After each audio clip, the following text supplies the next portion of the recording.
आप सभी का स्वागत है आपके अपने चैनल अमन शो में। मैं अमन आपकी खिदमत में हाजिर हूँ। आज हम बात करेंगे देश की प्रथम महिला प्रधानमंत्री स्वर्गीय श्रीमती इंदिरा गांधी जी के ऊपर। इंदिरा प्रियदर्शिनी गांधी, उनका जन्म 19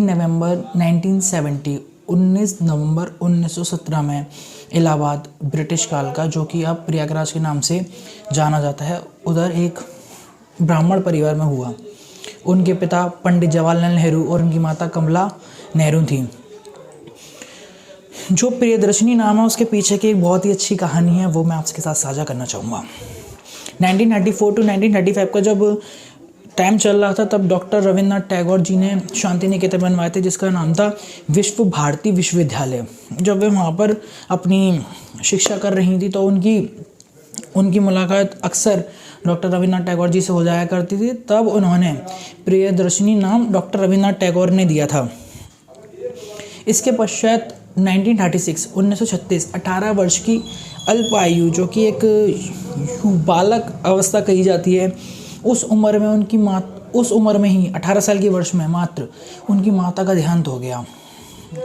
मानो इंदिरा गांधी जी के ऊपर पूरा भार उतर गया हो, वह अपने इस चीज़ से बाहर नहीं निकल पा रही थी। तब उन्हें समझाया गया, उन्हें अपनी संयम और सूझबूझ का साथ लेकर उन्होंने इंग्लैंड गई और ऑक्सफोर्ड यूनिवर्सिटी में उन्होंने दाखिला लेने की सोची। जब वे दाखिला लेने गई तब उन्होंने शुरुआत में जो वहाँ की एडमिशन प्रक्रिया होती थी उसमें वे विफल रहीं। जब वो विफल हो गई तब उन्होंने वहाँ पर बॉस्टन नामक बैडमिंटन स्कूल में कुछ महीने बिताए। उसके बाद उन्होंने 1937 में एक और बार वहाँ का एग्ज़ाम दिया, फिर वहाँ पर पास हुई। फिर वहाँ पर उन्होंने अपनी आगे की पढ़ाई करी। सॉलर विलियम कॉलेज ऑक्सफोर्ड में उन्होंने पढ़ाई करी। 1941 में वह भारत वापस आई। अच्छा, एक बात और रही थी, जब वह इलाहाबाद से लेकर इंग्लैंड तक के दौरे के बीच वह थी उनकी मित्रता हुई थी फिरोज़ गांधी से।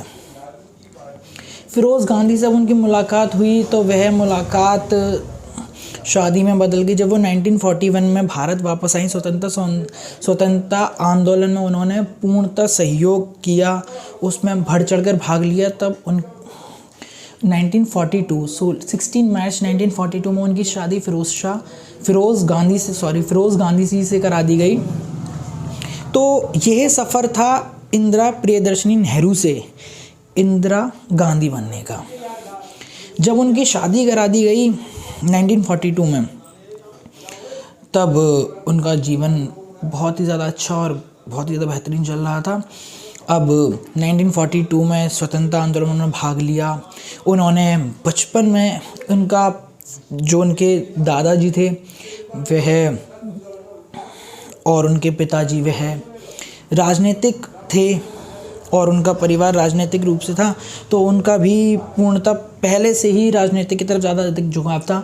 तो उन्होंने बचपन में भी बानर सेना नामक एक बच्चों की बनाई और अंग्रेज़ों के खिलाफ़ उन्होंने अपनी लड़ाई को आगे बढ़ाया और उन्होंने कई झंडा यात्रा चलाई। और यही नहीं, उन्होंने और भी कई सारे काम करे देश के लिए। 1942 में इंदिरा गांधी जी को जेल भी जाना पड़ा 243 डेज़ के लिए। जब 1942 में वह जेल गई और उसके बाद 1944 में उन्होंने अपने पहले बेटे राजीव गांधी जी और उनके दूसरे बेटे 1946 में दूसरे बेटे संजीव गांधी को जन्म दिया। जब ये कांग्रेस पार्टी और गांधी जी और इंदिरा गांधी के बहुत ही ज़्यादा अच्छा शादी चल रही थी, इसको देखते हुए फिरोज़ गांधी इलाहाबाद, जो कि आज प्रयागराज में नाम उनका परिवर्तित कर दिया गया, वहाँ पर उनके साथ चले गए रहने।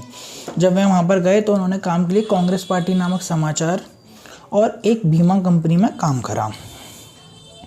जब 1947 में भारत और पाकिस्तान का विभाजन हुआ, तब उन्होंने अपनी सार्वजनिक सेवाएं देना प्रदान करा। उन्होंने वहाँ पर सिविल में चिकित्सक संबंधित सेवाएं प्रदान करी। वहाँ से आए हुए पाकिस्तानी और हिंदू भारत के लोगों को चिकित्सा सेवाएं देना प्रदान करा। जब 1950 देश के प्रथम प्रधानमंत्री पंडित जवाहरलाल नेहरू जी ने प्रधानमंत्री का कार्यभार संभाला, तब वह एक उच्च स्तरीय मानसिक दबाव का सामना कर रहे थे। अब उनकी इकलौती पुत्री अपने पिता को देखने एवं उनका जो वो प्रधानमंत्री काल था, उनका काम था, उसको भी अच्छे से करने के लिए वह अपने पिता के घर नई दिल्ली अपने दोनों पुत्रों को लेकर चली गई।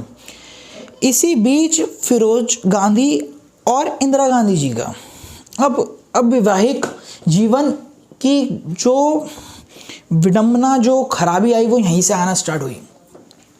वह अपने बच्चों को लेकर उनके 3 मूर्ति भवन में चली गई, तो वहाँ पर उन्होंने उनके विश्वस्त सचिव और नर्स के रूप में उन्होंने उनका कार्यभार करा।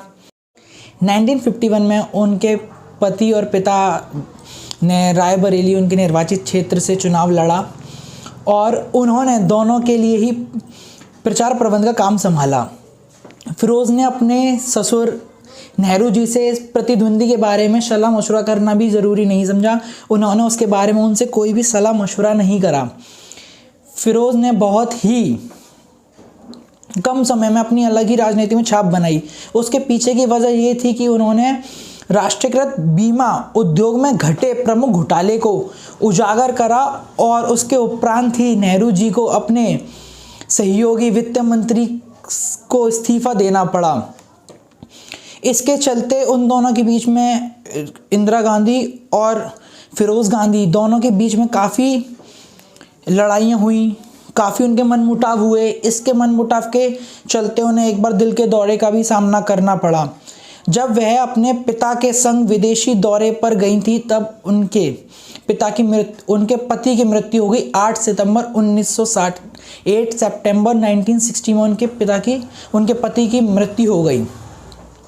1960 में ही उन्होंने भारतीय राष्ट्रीय कांग्रेस के अध्यक्षता के रूप में काम किया।